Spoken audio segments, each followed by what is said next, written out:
Hi there and welcome to Sonuby version 1.6. Let's have a look at what's changed. Before I'm going to show you the new features of version 1.6, I wanted to quickly talk about this new video format. I realized that the process of developing an app like Sonuby is not really transparent and a lot of features are simply not discovered by people. But at the same time, no one really reads through a list of changes, including myself. That's why I've decided to record these videos where I'm going to talk about the latest changes of Sonuby and the steps I'm going to take next to improve it. If you like this video, please consider subscribing to Sonuby's YouTube channel where you're going to get the latest updates. Now, let's have a look at what's changed in Sonuby version 1.6. Sonuby version 1.6 introduces a new Live Overview forecast. Live Overview offers you a highly informative and interactive preview of the current day or the upcoming hours for any location on Earth. In fact, it might be the only forecast you need in the future because it also provides links to daily, weekly, and altitude overviews, which provide you with even more forecasts. It's also the first forecast that's fully configurable, but we'll get to that in a second. Let's first have a look at what happens when you open up Sonuby version 1.6 for the first time. Live Overview replaces the previous current weather forecast, which means that if you had current weather disabled in your display settings, then you need to re-enable Live Overview here in order to see Live Overview. Live Overview is also available in the other reports, skydiving and surfing, replacing differently looking forecasts and therefore making all the reports more consistent. Let's have a look at the layout of Live Overview. At the top, Live Overview always shows the current situation at your location. And this is similar to the way current weather used to display the current situation and the current weather in previous versions. Right next to it, you can see the current situation snippets, as I call them, and they either show the hourly forecast for that specific variable, or if available, the real-time forecasts, which are more optimized by satellite imagery or by local sensor data.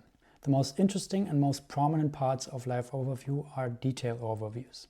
As you can see in this example, there are two detail overviews, one for temperature and one for precipitation.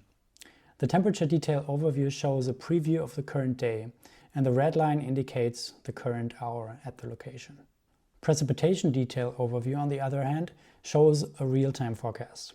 Real-time forecasts are ideal for planning your next 1 or 2 hours because they have been optimized by satellite imagery and local sensor data, which means that they are more accurate and more reliable.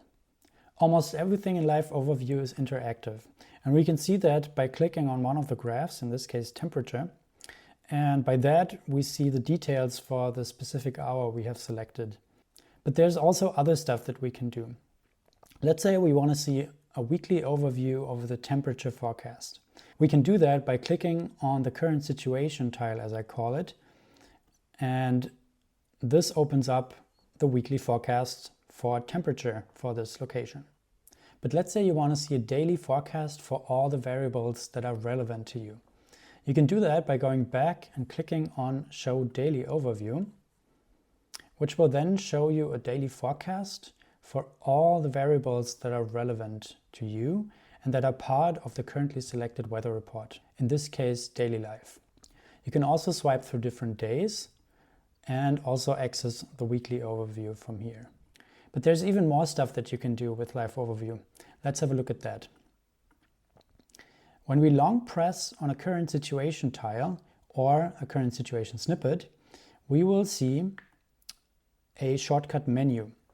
This gives us quick access to other forecasts, such as the altitude forecast, which is available for air temperature in this case, and the temperature map. And there's also configuration options, which we will talk about in just a minute. The real power of Live Overview starts when you look at its customization options. Let's say you want to see more detailed forecasts in this view. You could do so by going to the settings and add, let's say, 2 additional forecasts. And going back, you can see that there are now clouds and wind speed detail overviews in this view. If you want to customize Live Overview even further, you can do that by going to the configuration page. There you can see a list of all the available forecast variables for the currently selected daily live report. And If you don't want to see, let's say, temperature and live overview, you could disable its visibility. You could also disable it in daily overview, but you could also rearrange it and change its settings. And finally, if you're done, you can check out the preview to see how your configuration looks like. That's it for version 1.6. I hope you'll like the new live overview, and if there's anything missing or something's not working, just let me know and I'll try to implement it or fix it as soon as possible. In the upcoming version 1.7, I will redesign the weekly overview. I will add 14-day weather to both weekly overview and live overview. And I will also add full customization support to weekly overview, as well as a brand new snow report for the upcoming winter in the Northern Hemisphere. I hope you like it. Stay tuned by subscribing to the Sonuby YouTube channel, and I'll see you in the next video. Cheers.